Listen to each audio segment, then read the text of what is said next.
Hello again. Now we have a climate change that's been in the news recently because of COP27. But the reality is it is having a growing impact on the African continent, hitting the most vulnerable the hardest and contributing to food insecurity and population displacement, among others. The continent finds itself in a unique position as it's responsible for only 3 to 7% of global greenhouse gas emissions. Well, let's discuss the situation of climate change impact on our continent with Joseph Asunka. He's the CEO of the Afrobarometer. Joseph, good afternoon. Welcome to today here on eNCA. Thank you very much for your time. You, as Afrobarometer, have been monitoring issues around climate change on our continent at a high level. What are you seeing? Because generally when you mention the words climate change, people just switch off because it's like it's something that's still coming in the future. Right. Yeah. Thank you so much for having me. It's really a great pleasure to be with you this afternoon, and it's good to be talking about climate change in this time. We do have information about climate change and how it's impacting people across the continent. And we do so because Afrobarometer is a public attitude survey. We conduct surveys in about 35 countries, now going into about 40 countries on the continent. And what we normally do is ask ordinary citizens their experiences on many issues, from governance, the economy, society, and lots of other issues. And climate change has become more topical now because we're beginning to see its effects. We've seen the effects of floods across the continent. We've seen droughts becoming more and more severe. And these are things that people are experiencing in their daily lives. Yeah, and are people making the link? Sorry, Joseph, are people making the link between that reality you're speaking about and these two words, climate change? Right. So we increasingly are seeing that people are making a link. And when we ask people, first of all, we usually ask people whether they or not they have heard about climate change. And for those who tell us that they have heard about climate change, it is those people who actually have been able to make the direct link between what they are experiencing and the concept climate change. So among those who say they know about climate change and they have heard about climate change, and of course, across the continent, climate change awareness is not as high, but it's pretty high in some countries. But averagely across the continent, about half of the continent's population has told us that they are aware of climate change, they've heard about it. And among those who have heard about it, we have lots of them saying that it's making life much more difficult for them. And they experience it in different ways. When there are floods or when there's drought, this is how they see climate change actually manifesting in their own lives. Yeah, where is the awareness the highest? Where are you finding, if you could break it down for us in terms of your research as Afrobarometer, are you finding that it differs from country to country, or there's a group of countries that really have the highest awareness? And so the awareness is actually, it varies mostly in the more temperate places on the continent. Awareness is much higher. And I think awareness is much higher there because when there's any change in the environment, when there's any change in climate, then they tend to feel the impact more. So for example, in the East Africa region where the climate is much more temperate, when there's a drought or there's flood, that is more immediately, felt.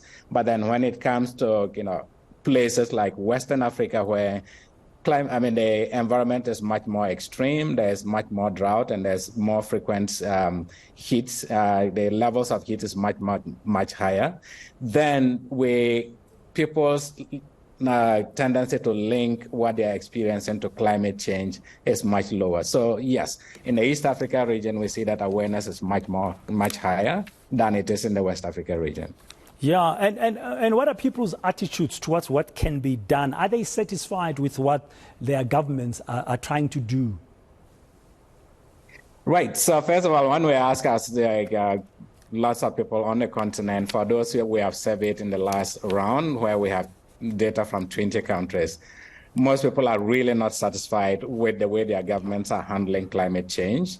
I think one thing I should add here is because they are not satisfied with the way the governments are handling climate change, there's a lot of call to action by citizens to their governments that they think their governments need to take more action on climate change. and that they, as citizens, are willing to join governments in the fight against climate change. So if we look across the continent, more and more people see climate change and the fight against climate change as a shared responsibility between governments and citizens. It is only in a few countries where we see a disparity. So, for example, in Nigeria, citizens tend to put the responsibility for fighting climate change much more closer to government than citizens. And then in Tunisia, we see that citizens tend to see the developed world as being the ones who should be responsible for fighting climate change and not them. But on average, across the continent, most citizens see the fight against corruption as a shared responsibility between themselves and their government. Yeah, this latest study you've done on 20 countries, you say. I don't know what are your plans for the future, but I'm just wanting to break it down demographically, because at least here in South Africa, rural households are largely headed by women who work the land. And I would guess in large parts of rural Africa, you'd find the same. As men leave and migrate to look for jobs in the urban areas, women are left alone to bear the brunt of climate change. Did you try and find out from a gender perspective, how is climate change viewed?